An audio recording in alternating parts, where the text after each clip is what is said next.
চাঁপাইনবাবগঞ্জে কৃষি জমিতে তুলনামূলক বেশি সার ব্যবহারে জমাট বাড়ছে না আখের গুড়। এতে বাধ্য হয়ে গুড়ে ব্যবহার হচ্ছে ভারতীয় নিম্নমানের চিনি।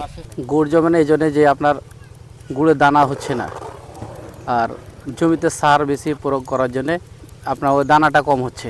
গুড়টা সার একটু বেশি প্রয়োগ করা হয়েছে কুসুরটাতে, যার কারণে গুড়টা না জমার কারণে অল্প একটু করে এই ইন্ডিয়ান এই চিনিটা ব্যবহার করছি। তো গুড়টাতে দানা কম ধরে আপনার ওই বেশি সাহার দেওয়ার কারণে, যার কারণে ওই চিনিটা ব্যবহার করলে দানাটা যেন স্বাভাবিক চলে আসে, তার কারণে ওই চিনিটা অল্প অল্প করে ব্যবহার করছি, তাই জন্য আপনার দানাটা হয়েছে।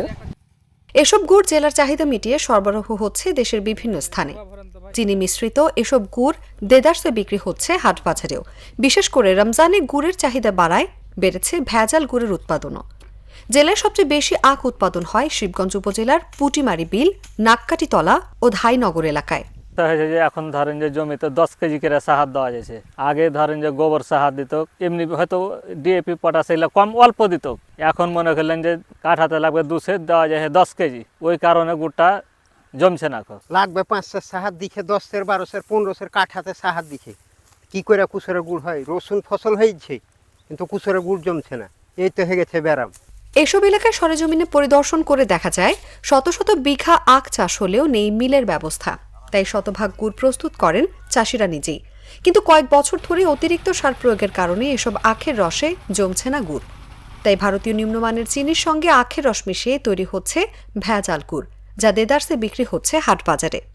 চাঁপাইনবাবগঞ্জ জেলা কৃষি অধিদপ্তরের উপপরিচালক ডক্টর পলাশ সরকার বলেন, ইম্যাচিউর আখটাকে তারা আপনার হারভেস্ট করছে, সংগ্রহ করে নিয়ে। তো আমাদের যেটি পরামর্শ থাকবে, আসলে যে ফসলটা যখন লাগাতে হয় এবং যখন কাটতে হয় বা সংগ্রহ করতে হয়, সেই জিনিসটাকে যদি আমরা নির্দিষ্ট রাখি, তাহলে আমার মনে হয় যে এই ধরনের সমস্যার সম্মুখীন হবে না। সুগার ক্রপ গবেষণা ইনস্টিটিউটের রাজশাহী উপকেন্দ্রের মুখ্য বৈজ্ঞানিক কর্মকর্তা ডক্টর মোসাম্মদ কোহিনুর বেগম জাগো নিউজকে বলেন, ফিজিওলজিতে আসলে বলা হয় যে আখের চিনিটা জমার জন্য 3টা ফ্যাক্টর দায়ী। একটা হচ্ছে মাটিতে কোনো রস থাকা যাবে না, মাটিতে কোনো ইউরিয়া সার থাকা যাবে না, এবং বায়ুমণ্ডলের তাপমাত্রা 24 ডিগ্রি সেন্টিগ্রেডের নিচে নেমে আসতে হবে।